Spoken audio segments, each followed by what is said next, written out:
You hear that?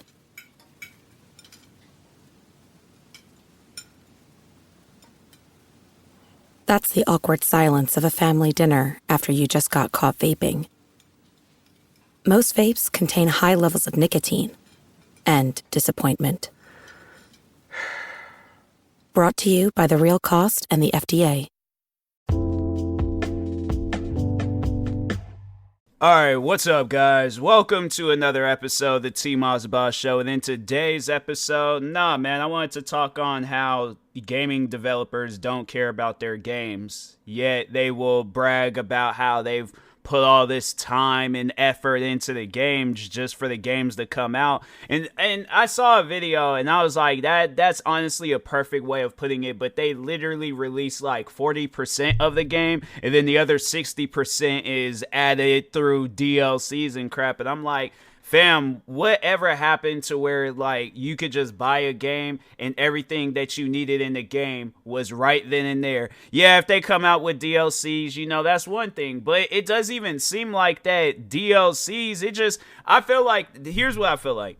I feel like that games that do come out with DLCs, it's honestly a scam. Like there's some where like it's like some skins and stuff, and I'm like, I guess like if a person is into changing the colors of their weapons and the skin covers and all that stuff, all right, yeah, cool. I'm not tripping about that. But there's games out there like The Division. No, not The Division, Destiny 2, my fault.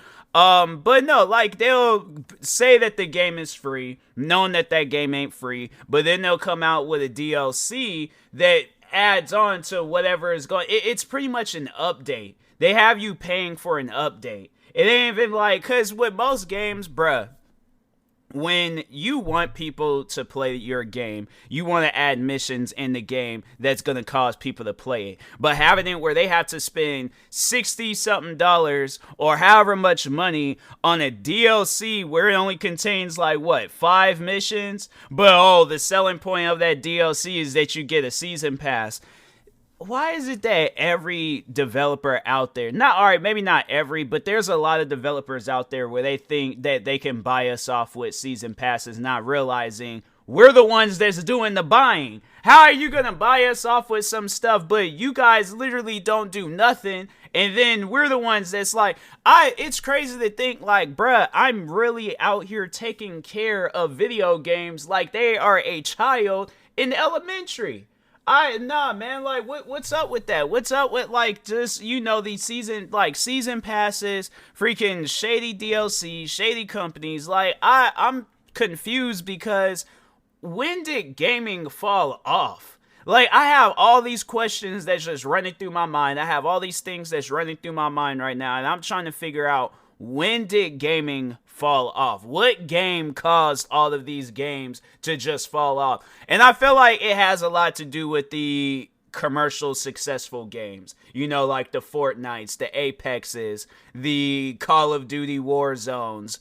What are some other successful games out there? But like those games, I feel like those games are the reason why that game developers, they put little to no effort in their video games. Like, honestly, I don't get it. I really don't get it. I feel like people will hear this and they'll try to flip it on me, and they're all like, well, you put no effort into your YouTube videos and in everything else that you do. Yeah, that's the thing though. I'm the one that's putting the money up to make sure I have the products to record the videos. Not one single person had to pay for any of the stuff that I wanted to get into. So it would be different. So let's say, for an example, if I was a game developer, and let's say I have the same mentality and the mindset on how I do my videos, I feel like people would like the games that I put out. That's just how I personally would feel, because here's the thing. If I'm putting out a video game, I'm making sure of it, that it's a good game. So when I put out a YouTube video, I make sure that the camera is working. I make sure that the microphone is working. I make sure the video that I react to, it's if it's a reaction video, then okay, but I'm trying to think of any other things. I just make sure that I have my ish together. I ain't gonna cuss because, kids could be listening, but I just make sure that I have my ish together before I go out and decide to do something. You know, that's like if pretty much they're expecting you, like, okay, you gotta go outside with your just in your boxers, but you gotta find all the clothes on all these different hidden streets and stuff. That I feel like that's another perfect way of putting how video games operate today. Like, you have to, so you go outside, no shoes, no socks, no shirts, no hats, no mask, nothing. You gotta buy all those different things as you go out. And you can't just have all that stuff. Because my thing is, like, I'm making sure of it that I have my shoes, my socks, my pants, my shirts, hoodie, jacket, hat, mask, glasses. I'm making sure I have all of that stuff before I go out and do anything. Keys, wallet, phone, what are some headphones? I'm making sure I have it all together. But it just seems like that a lot of these developers, it's like they don't know what they're doing. So they come out with these games.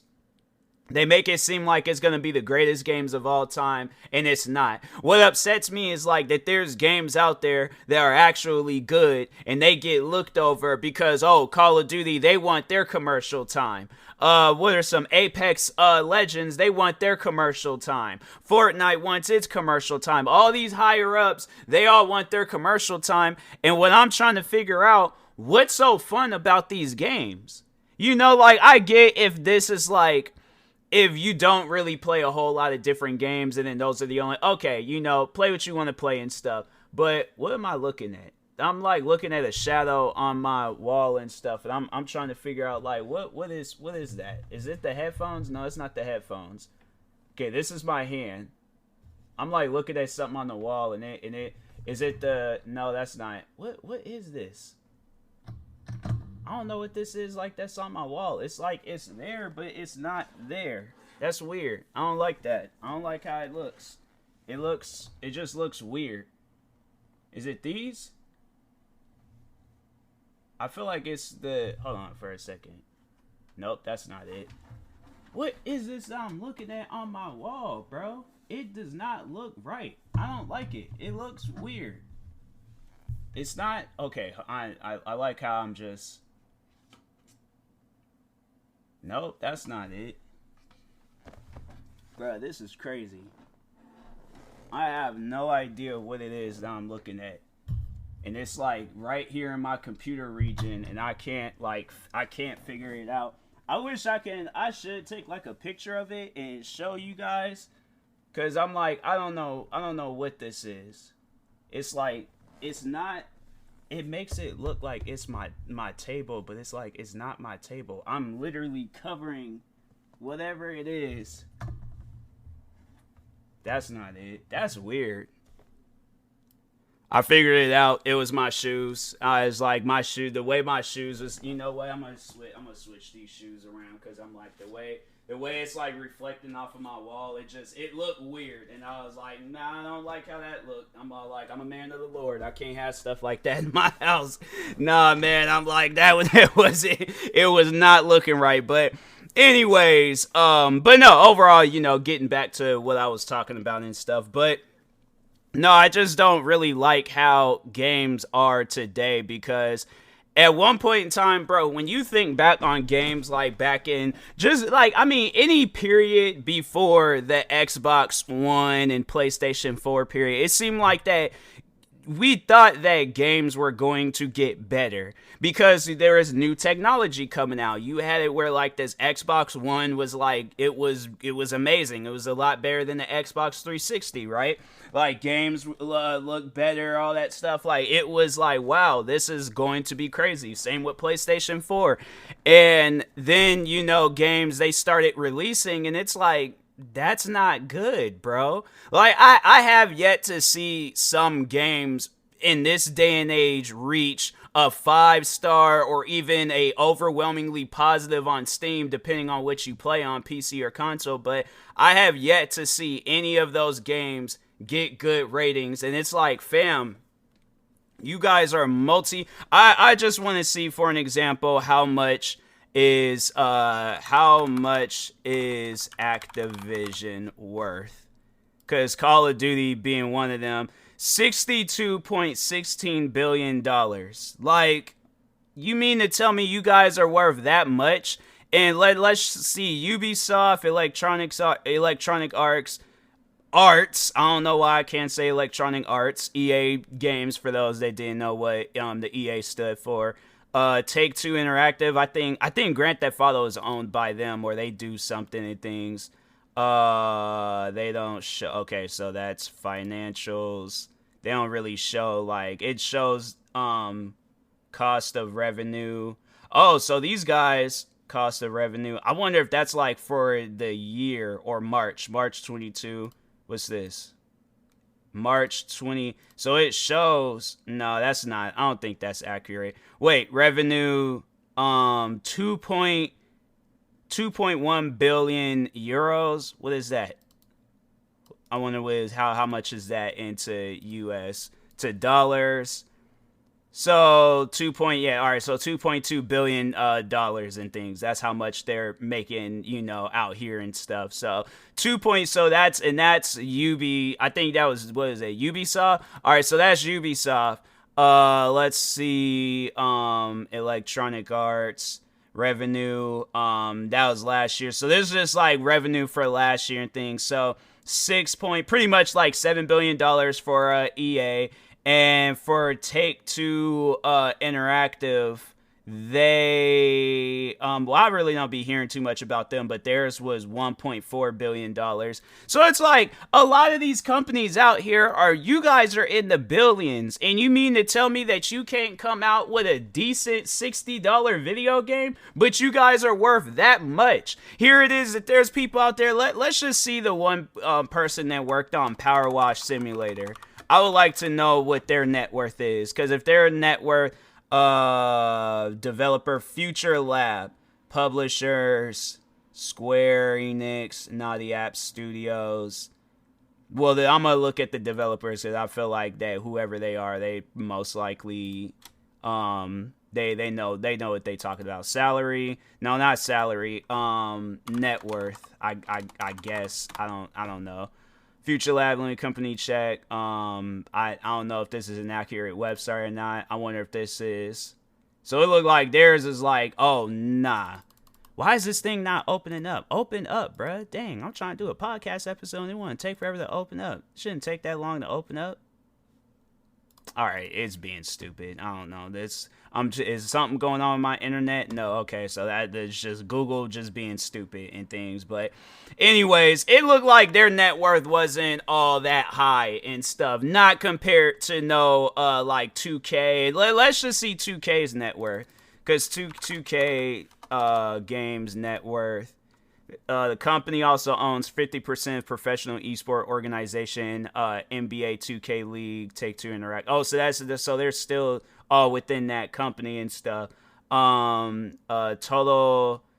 equity is $3.8 billion. Total assets is $6.5 billion, and net income, I would imagine like a year is $418 million, and that's like when they release the games and stuff. So you mean to tell me your guy?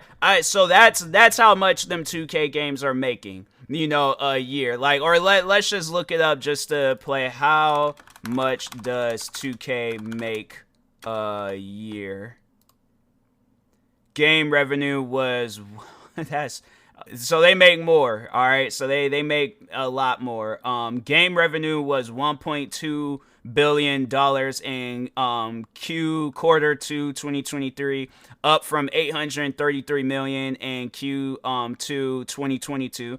Ad revenue hits $175 million compared to $25.5 million last year. Full year revenue, previously projected at $5.8 billion, is now estimated to range between $5.4 billion and $5.5 billion. So you're making that much money a year, and you mean to tell me that you guys can't come out with a working $60 video game? That's what confuses me, is that, back then, you could not make a bad video game. You just couldn't. It wasn't possible. I'd never seen a bad video game. I had never seen a game that was not working. It couldn't start up. It would crash. This would happen. That would happen. This would happen. You would never ever in life see that. You wouldn't. Not definitely not back in the Nintendo 64, Super Nintendo,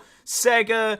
What are some? You definitely wouldn't see it then. You definitely wouldn't see it with no PlayStation 1s, PlayStation 2s, Xbox, GameCubes. What else? You definitely didn't see it in no Xbox 360, PlayStation 3s. You never seen that. And then just out of nowhere, you just seen where once when them Xbox Ones, PlayStation 4s, PlayStation 5s, Xbox Series X and S, you seen that PC, you see where all these games get released and they're broken.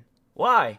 Why is it that the developers, it's like literally your job is to just work on a video game. I'm not trying to sound like a Karen, but at the same time, it's like you leave a person no choice. You leave a person no choice but to go off on you guys, because it's like, fam, how is it that you guys are, the thing is this, all right? There are developers out there that literally work on games by themselves, and they will become some of the most successful people in this world, right? You have it where even people that know jack about video games, they still go out and create. Because I would love to do that one day. I would love to go and sit down and make a video game. And I actually do want to do that at some point in time. Whether it's through Unreal Engine 5 or there's this one program I saw called Game Guru. But I'm like, I definitely want to work on a video game at some point in time. And I want to show people it's like literally anybody from the most dumbest person all the way up. But it seems like that these guys are dumb on purpose. You know, it's like, how do you guys mess up that much with a video game? It confuses me, man. It really does. But hopefully at some point in time, and it seems like that now, there's some companies that's really under fire for that crap, because it's like, you guys shouldn't be messing up on video games that much. And then at some point in time, it's like, they have no choice but to make a good game. So it's like, that's what energy a lot of these guys need to be on. But if not, I can see it where, there's going to be a lot of people out there losing their companies, jobs, all that. Games going to be shutting down. People think I'm he's just, I feel like when they hear things like this, they look at me as that same guy with, outside of a building holding up a sign talking about, oh, Y2K is happening. It's, one of them crazy homeless people. But I honestly, genuinely believe that there is going to be multiple games in a year, okay, that comes out, and it's going to be just horrible. It is going to be a horrible year for gaming, right? And there's going to be a lot of the developers that spent so much time and effort making great games where they're most likely going to just be like, you know what, we're just going to take a break because, it's just we got too much going on and we're trying to work on these games. And it's hard, so I feel like that's going to happen where the good developers, they might end up taking a break or disappearing because they might not be making as much money anymore. So you have that. And then you also have it where, then it's like, they're going to have the bigger ups where they're not making good games. And so it's just going to be a horrible year for gaming. I guarantee and I promise you, a lot of gamers, it's either going to be some video games that get brought back up, because we're just going to play some old games and stuff. Either that or a lot of people in this world are going to be upset, and these developers ain't going to have no choice but to answer for that stuff. Because a lot of them like to stay quiet. A lot of them don't like to really talk on it, but it's like, no, it's going to be to a point where you guys have no choice but to talk on that stuff. So, but anyways, and that being said, I will talk to y'all later. Thank you guys for watching and or listening. If you're viewing this on YouTube, make sure you like and subscribe. And if you're viewing this on a podcast streaming service, make sure you follow or subscribe, however it's set up. Make sure you subscribe to one of my 46 YouTube channels. Follow me on Twitter, TikTok, Twitch, and Instagram at TMossBoss. And make sure you follow my Facebook page at TMossBoss fan page. Also, if you are purchasing any tickets from SeatGeek, make sure you use my promo code TMossBoss. It will knock $20 off your first purchase. Also, if you are purchasing any energy drinks or sleep drinks from Poggers, make sure you use my promo code TMossBoss. It will knock 10% off your next purchase. What did I say for SeatGeek? Did I say 10% or $20 off? If I said 10%, I meant to say $20 off for SeatGeek. I feel like I said, bruh, $20 off. All right. I don't know why. I'm like, bro, I be talking so fast and I don't really be listening to what I'm saying and stuff. So anyways, $20 off for SeatGeek, 10% off of Poggers, and then also 10% off for Fatal Grips in case you want to purchase any controller skins or analog stick grips and stuff. So yeah, and that being said, I will talk to y'all later. Thank you guys for watching and or listening, and peace.